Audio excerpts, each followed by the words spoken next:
عتیب صاحب، جس طرح کا مذائقہ خیز بیان بھارتی ایئر چیف کا آیا ہے، یہ تو ایک پروفیشنل فورس کے سربراہ کے لیے ویسے ہی ندامت سے ڈوب مرنے کا مقام ہوتا ہے۔ آپ کیا سمجھتے ہیں کہ اچانک ایسا بیان دینا صرف عوام کو تسلی دینے کے لیے تھا یا کوئی مذموم ایجنڈا ابھی اس کے پیچھے کار فرما ہے؟ پہلے تو آپ سب لوگوں کو سلام اور ویورز کو بھی میری طرف سے یہ بالکل جو آپ نے بات کی ہے اس میں کوئی شک ہی نہیں ہے۔ انفیکٹ مجھے تو سمجھ میں نہیں آ رہی کہ ہنسوں کہ افسوس کروں، اتنے ہائی رینکنگ آفسر جو کہ اپنا انڈین ایئر فورس کے چیف ہیں، ان کو کس طرح کا بیان دینے سے پہلے کہ بہت سوچنا چاہیے تھا۔ انفیکٹ کس قسم کا پریشر تھا ان کے اوپر، سیاسی پریشر تھا، کس کا پریشر تھا؟ اس سے بہتر تھا کہ وہ شاید ریزائن کر دیتے، کیونکہ جو اس کا امپیکٹ ہونا ہے ان کے اپنی ایئر فورس آفیسرز پہ، باقی سروس کے آفیسرز پہ، وہ بہت نیگیٹو جائے گا، کیونکہ سب کو پتا ہے کہ ہوا کیا ہے۔ اور یہ جو بیان دیا انہوں نے کہ جی S-400 سے انہوں نے 5 فائٹرز اور ایک لارج ایئر کرافٹ کیا کہتے ہیں گرایا ہے، یہ بھی سمجھ میں نہیں آ رہی انہوں نے کس طریقے سے بیان دیا۔ میں آپ کو تھوڑا سا بتاتا چلوں کہ یہ جو S-400 ہے اس کے کچھ 4 ورژنز ہیں۔ اچھا، ایک ورژن کی رینج تو 400 کلومیٹرز ہے، ایک کی 250 ہے، ایک کی 150 to 170 اور ایک 30 to about 100 کلومیٹرز آپ سمجھ لیں۔ رشیا نے کسی کو بھی آج تک یہ 400 کلومیٹر رینج کا اپنا S-400 نہیں دیا ہے۔ وہ کیونکہ سینسٹیوٹیز ہیں، وہ نہیں چاہتے کہ کوئی سیکرٹس اس کی لیک آؤٹ ہو جاتے ہیں، تو وہ کسی کو نہیں دیتے۔ تو جو میکسیمم رینج والا S-400 ہے جو کسی اور ملک کے پاس ہے وہ 250 کلومیٹرز ہے۔ چلیں یہ بھی مان لیتے ہیں کہ جی 250 کلومیٹرز، انہوں نے کہا کہ 300 کلومیٹر پہ جا کے انہوں نے لارج ایئر کرافٹ کو مار دیا ہے۔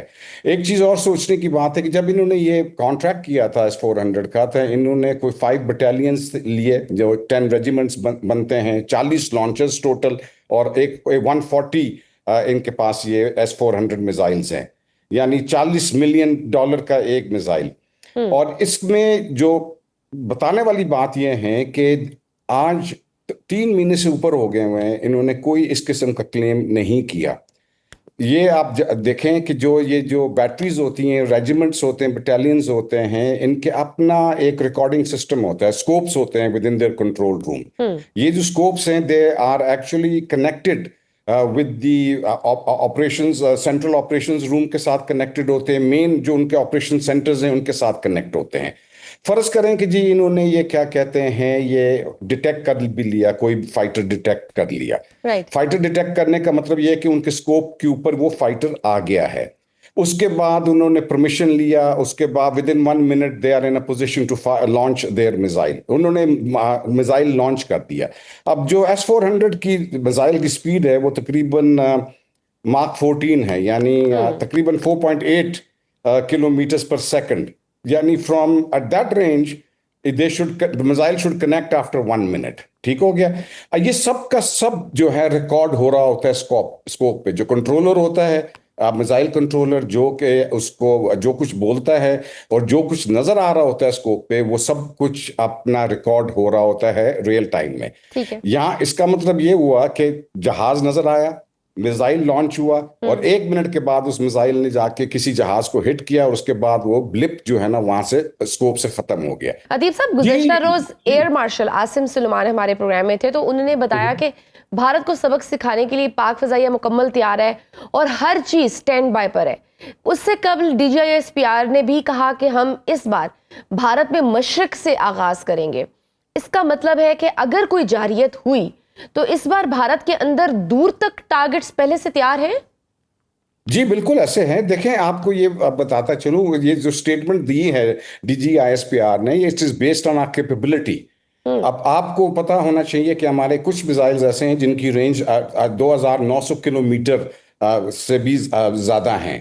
کہنے کا مطلب یہ ہے کہ کوئی بھی ٹارگٹ پورے ود ان انڈیا، مشرق کے کسی بھی کونے میں ہو، ہمارے میزائل سے بھی ان کو نکالا جا سکتا ہے۔ اس لیے یہ ان کو بتایا گیا ہے کہ جی آپ ہمارے ساتھ مت پنگا لیں، آپ کا کوئی شہر نہیں، کوئی ٹارگٹ نہیں ہے جو کہ ہماری جو ویپن ہے اس کی رینج میں نہیں ہے۔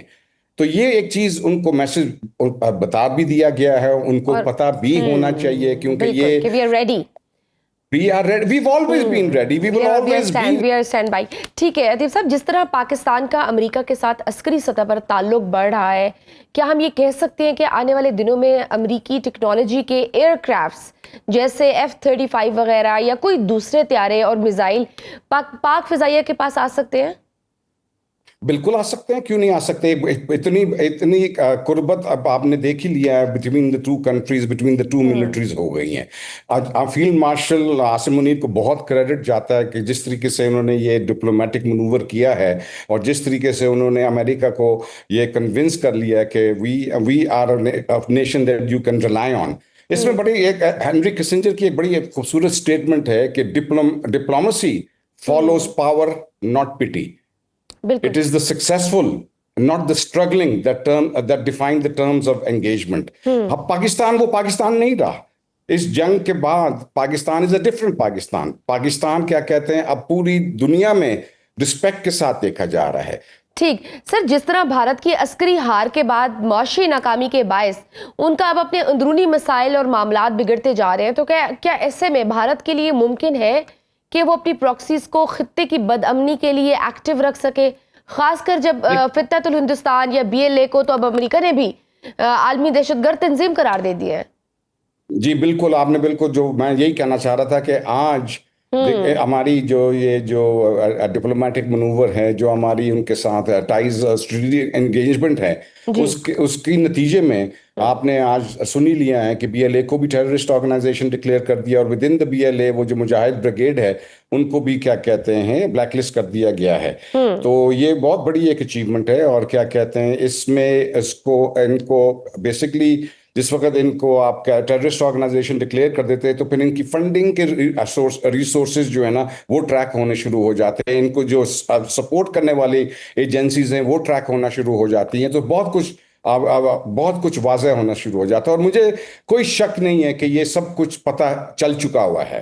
ये जो हो रहा है अपना फितना हिंदुस्तान जो हो रहा है, इसमें कोई शक ही नहीं है। मतलब फितना क्या, ये है ही हिंदुस्तानी।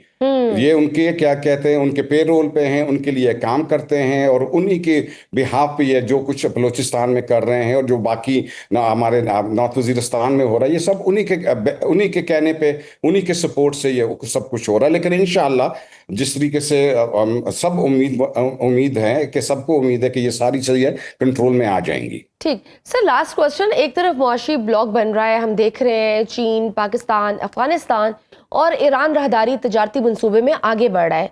क्या आने वाले दिनों में ये मुमकिन है कि कोई बड़ा अस्करी इत्तेहाद भी खित्ते में बने, भारत को माइनस रखते हुए चीन और पाकिस्तान कोई फौजी ब्लॉक बनाए? कोई ऐसी देखें जरूरत ही नहीं है ब्लॉक की। अच्छा। इंडिया के लिए तो पाकिस्तान ही काफी है। आप लोगों ने देख लिया है, जब भी कोई इस तरह की कोई अपना 2019 में भी देख लिया, 2025 में भी देख लिया, यानी हमारी अपनी कैपेबिलिटी इतनी है कि हम इंडिया को हमेशा इस तरह की क्या कहते हैं अपना नताइज जो है ना हमेशा मिलेंगे इंशाअल्लाह। तो ब्लॉक बनाने की जरूरत नहीं है, बट ये है कि अपना चाइना has always been क्या कहते हैं बहुत ज्यादा। क्योंकि सर अभी तो देखें ना, अमेरिकी सदस्य से लेकर सिर्फ गल्फ ममालिक, हमारे हमसाए अफगानिस्तान, ईरान, चीन, बांग्लादेश सब ओपनली अब इस पाकिस्तान को सपोर्ट कर रहे हैं। तो अगर कोई मिसएडवेंचर करता भी है भारत, तो यू थिंक सो के आलमी दबाव पड़ेगा भारत पर और वो क्या उसको बर्दाश्त कर पाएगा? नहीं कर पाएगा। अभी भी तो आप देख लें वो दिन क्या 24 आवर्स भी के अंदर ही अंदर जनाब अली उसको अपना घुटने टेकने पड़ गए। तो ये तो आलमी दबाव भी था उनके ऊपर। उसके बाद हमारी परफॉर्मेंस थी जिसने क्या कहते हैं ये उनको इस तरीके से अपना मारा। और फिर उसके बाद आलमी जो जितनी भी अपना ये सुपर पावर्स हैं, जितने यूरोपियन यूनियन है, ये सबको अंदाजा था कि ये 2 न्यूक्लियर स्टेट्स हैं। ये इससे ज्यादा अगर कोई अपना एडवेंचर हुआ तो ये मिसकैलकुलेशंस हो सकती हैं। और न्यूक्लियर जो अपना जो क्या कहते हैं वॉर है, या जो आपको अंदाजा ही है जो हिरोशिमा और नागासाकी में हुआ अभी 6 अगस्त को और 9 अगस्त को इन्होंने इसका ये दिन मनाया जाता है जापान के अंदर। उसके जो इफेक्ट्स हैं वो सारी दुनिया को पता है क्या हो सकते हैं। सिर्फ हमारे रीजन में नहीं उसके इफेक्ट रहते हैं, काफी दूर तक उसका इम्पैक्ट जाता है न्यूक्लियर ब्लास्ट वगैरह का। तो ये वो चीजें हैं जो कि आई थिंक कि इनको सोचने की जरूरत है। अपना जो इंडियन गवर्नमेंट है, मैं इंडियन अवाम की बात नहीं कर रहा, इंडियन अवाम तो बेचारी, उनको तो शायद ये अब समझ में नहीं आ रही कि ये गवर्नमेंट कर क्या रही है उनके साथ। जी बिल्कुल ठीक sir, thank you so much. Air vice marshal Ateeb Siddiqui साहब हमारे साथ मौजूद थे।